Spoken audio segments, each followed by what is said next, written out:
Hello friends, स्वागत है आप सभी का टीएस एजुकेशन सेंटर में। फ्रेंड्स, आज के इस वीडियो में हम जानेंगे सामान्य ज्ञान के 50 महत्वपूर्ण प्रश्न और उत्तर। तो चलिए शुरू करते हैं आज का वीडियो। आज का पहला प्रश्न है, कौन सी काल्पनिक रेखा पृथ्वी को दो बराबर भागों में बांटती है? इसका सही जवाब है भूमध्य रेखा पृथ्वी को दो बराबर भागों में बांटती है। अगला प्रश्न है, 1 डिग्री देशांतर की सबसे अधिक दूरी कहाँ होती है? इसका सही जवाब है विषुवत रेखा पर 1 डिग्री देशांतर की सबसे अधिक दूरी होती है। अगला प्रश्न है, विश्व का कौन सा नगर भूमध्य रेखा के सबसे निकट है? इसका सही जवाब है सिंगापुर भूमध्य रेखा के सबसे निकट है। अगला प्रश्न है, अंतर्राष्ट्रीय तिथि रेखा का निर्धारण कब किया गया? इसका सही जवाब है 1884 ईस्वी में अंतर्राष्ट्रीय तिथि रेखा का निर्धारण किया गया। अगला प्रश्न है, भारत का मानक समय किस स्थान से लिया गया है? इसका सही जवाब है इलाहाबाद के निकट नैनी से भारत का मानक समय लिया गया है। अगला प्रश्न है, अंतर्राष्ट्रीय तिथि रेखा किस सागर से गुजरती है? इसका सही जवाब है प्रशांत महासागर से अंतर्राष्ट्रीय तिथि रेखा गुजरती है। अगला प्रश्न है, वास्को डी गामा भारत के किस स्थान पर उतरा था? इसका सही जवाब है कालीकट, केरल में वास्को डी गामा उतरा था। अगला प्रश्न है, ब्रिटिश के साथ बेसिन की संधि किस पेशवा ने की थी? इसका सही जवाब है बाजीराव द्वितीय ने ब्रिटिश के साथ बेसिन की संधि की थी। अगला प्रश्न है, डीएनए का फुल फॉर्म क्या होता है? इसका सही जवाब है डीऑक्सीराइबो न्यूक्लिक एसिड डीएनए का फुल फॉर्म होता है। अगला प्रश्न है, डचों ने अपनी पहली फैक्ट्री 1605 ईस्वी में कहाँ स्थापित की? इसका सही जवाब है मसूलीपट्टनम में डचों ने अपनी पहली फैक्ट्री 1605 ईस्वी में स्थापित की। अगला प्रश्न है, भारत में पहली बार मुद्रण मशीन की स्थापना किसने की थी? इसका सही जवाब है पुर्तगालियों ने भारत में पहली बार मुद्रण मशीन की स्थापना की थी। अगला प्रश्न है, महाराणा रणजीत सिंह के उत्तराधिकारी कौन थे? इसका सही जवाब है खड़ग सिंह महाराणा रणजीत सिंह के उत्तराधिकारी थे। अगला प्रश्न है, बक्सर के युद्ध के समय दिल्ली का शासक कौन था? इसका सही जवाब है शाह आलम द्वितीय बक्सर के युद्ध के समय दिल्ली का शासक था। अगला प्रश्न है, रणजीत सिंह ने किस स्थान पर अधिकार प्राप्त करने के बाद महाराजा की उपाधि धारण की? इसका सही जवाब है लाहौर पर अधिकार प्राप्त करने के बाद महाराजा की उपाधि धारण की। अगला प्रश्न है, सहायक संधि को सुनिश्चित एवं व्यापक स्वरूप किसने प्रदान किया? इसका सही जवाब है लॉर्ड वेलेजली ने सहायक संधि को सुनिश्चित एवं व्यापक स्वरूप प्रदान किया। अगला प्रश्न है, किस अंग्रेज को प्रशासनिक सेवा का जनक कहा जाता है? इसका सही जवाब है लॉर्ड कॉर्नवालिस को प्रशासनिक सेवा का जनक कहा जाता है। अगला प्रश्न है, किसे भारतीय प्रेस की मुक्तिदाता कहा जाता है? इसका सही जवाब है सर चार्ल्स मेटकॉफ को भारतीय प्रेस की मुक्तिदाता कहा जाता है। अगला प्रश्न है, भारत से ब्रिटेन की ओर संपत्ति के अपवहन का सिद्धांत किसने प्रतिपादित किया? इसका सही जवाब है दादा भाई नौरोजी ने भारत से ब्रिटेन की ओर संपत्ति के अपवहन का सिद्धांत प्रतिपादित किया। अगला प्रश्न है, नील कृषकों की दुर्दशा पर लिखी गई पुस्तक नील दर्पण के लेखक कौन हैं? इसका सही जवाब है दीनबंधु मित्र नील दर्पण के लेखक हैं। अगला प्रश्न है, भारत और इंग्लैंड के आर्थिक हित प्रत्येक क्षेत्र में टकराते हैं, यह कथन किसका है? इसका सही जवाब है जवाहरलाल नेहरू का यह कथन है। भारत और इंग्लैंड के आर्थिक हित प्रत्येक क्षेत्र में टकराते हैं। अगला प्रश्न है, किसके काल में सिंचाई आयोग का गठन हुआ? इसका सही जवाब है लॉर्ड कर्जन के काल में सिंचाई आयोग का गठन किया गया। अगला प्रश्न है, बनारस संस्कृत विश्वविद्यालय के संस्थापक कौन थे? इसका सही जवाब है जोनाथन डंकन बनारस संस्कृत विश्वविद्यालय के संस्थापक थे। अगला प्रश्न है, मुगल बादशाह ने किसे नवाब की पदवी प्रदान की? इसका सही जवाब है डुप्ले को मुगल बादशाह ने नवाब की पदवी प्रदान की। अगला प्रश्न है, पुर्तगालियों ने सर्वप्रथम भारत में किस फसल की खेती प्रारंभ की? इसका सही जवाब है तंबाकू की खेती पुर्तगालियों ने सर्वप्रथम भारत में प्रारंभ की। अगला प्रश्न है, अंधी घाटी क्षेत्र किस खनिज के लिए विख्यात है? इसका सही जवाब है यूरेनियम के लिए अंधी घाटी क्षेत्र विख्यात है। अगला प्रश्न है, कोयले की सबसे अच्छी किस्म कौन सी है?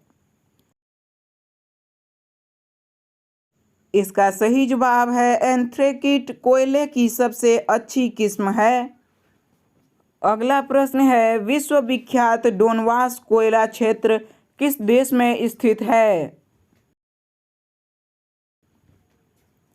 इसका सही जवाब है यूक्रेन में विश्व विख्यात डोनबास कोयला क्षेत्र स्थित है। अगला प्रश्न है, वाष्पोत्सर्जन के दर को मापने के लिए एक उपकरण क्या है? इसका सही जवाब है पोटोमीटर वाष्पोत्सर्जन की दर को मापने के लिए प्रयोग किया जाता है। अगला प्रश्न है, संविधान के अनुच्छेद 263 के तहत 1990 में एक अंतरराज्यीय परिषद किसके द्वारा स्थापित की गई थी? इसका सही जवाब है 1990 ईस्वी में एक अंतरराज्यीय परिषद की स्थापना राष्ट्रपति द्वारा की गई थी। अगला प्रश्न है, प्रथम मौलिक फिल्म बनाने वाले व्यक्ति कौन थे? इसका सही जवाब है दादा साहब फाल्के प्रथम मौलिक फिल्म बनाने वाले व्यक्ति थे। अगला प्रश्न है, सोम प्रकाश अखबार की शुरुआत किसने की थी? इसका सही जवाब है ईश्वर चंद विद्यासागर ने सोम प्रकाश अखबार की शुरुआत की। अगला प्रश्न है, भारत भारतीयों के लिए नारा किस संस्था ने दिया था? इसका सही जवाब है आर्य समाज ने भारत भारतीयों के लिए नारा दिया था। अगला प्रश्न है, विश्व की प्रथम महिला प्रधानमंत्री कौन थी? इसका सही जवाब है एस भंडार नायके विश्व की प्रथम महिला प्रधानमंत्री थी? अगला प्रश्न है, भारत में किस उद्योग में सबसे अधिक श्रमिक कार्यरत हैं? इसका सही जवाब है कपड़ा उद्योग में भारत में सबसे अधिक श्रमिक कार्यरत हैं। अगला प्रश्न है, गर्म रेगिस्तानों में और उसके आसपास हवा की धूल से बनने वाली मिट्टी कौन सी है? इसका सही जवाब है चिकनी मिट्टी है। अगला प्रश्न है, तांग सम्राट द्वारा चीनी दूतावास किसके दरबार में भेजा गया था? इसका सही जवाब है हर्षवर्धन के दरबार में तांग सम्राट द्वारा चीनी दूतावास भेजा गया था। अगला प्रश्न है, किस सांप के लिए आहार मुख्य रूप से उनके सांपों से बना है?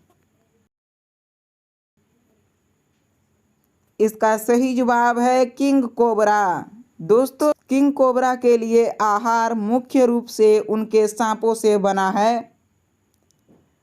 अगला प्रश्न है, किस तारीख को भारत एक संप्रभु लोकतांत्रिक गणराज्य बन गया?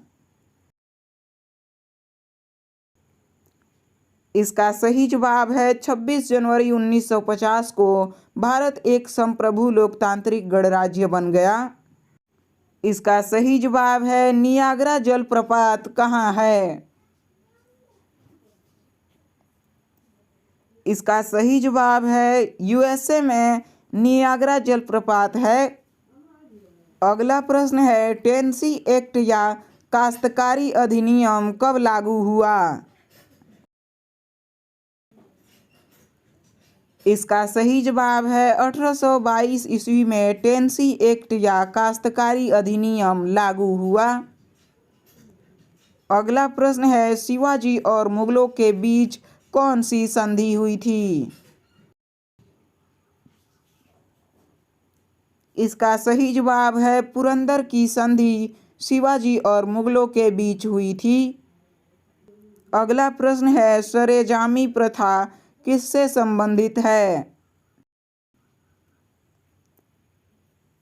इसका सही जवाब है मराठा भू राजस्व व्यवस्था से सरेजामी प्रथा संबंधित है।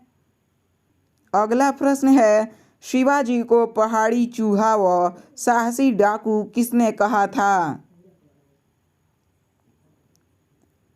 इसका सही जवाब है औरंगजेब ने शिवाजी को पहाड़ी चूहा व साहसी डाकू कहा था।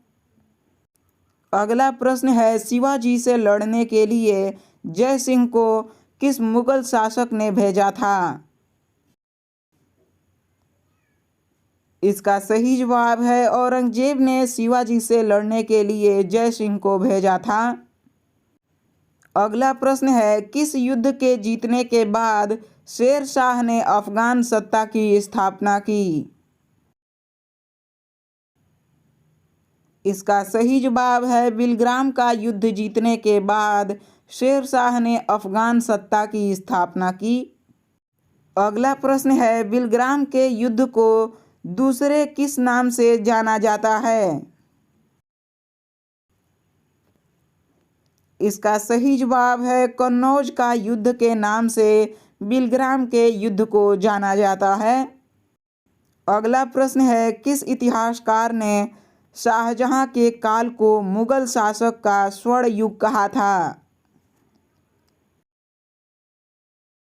इसका सही जवाब है A.L. श्रीवास्तव ने शाहजहां के काल को मुगल शासक का स्वर्ण युग कहा था।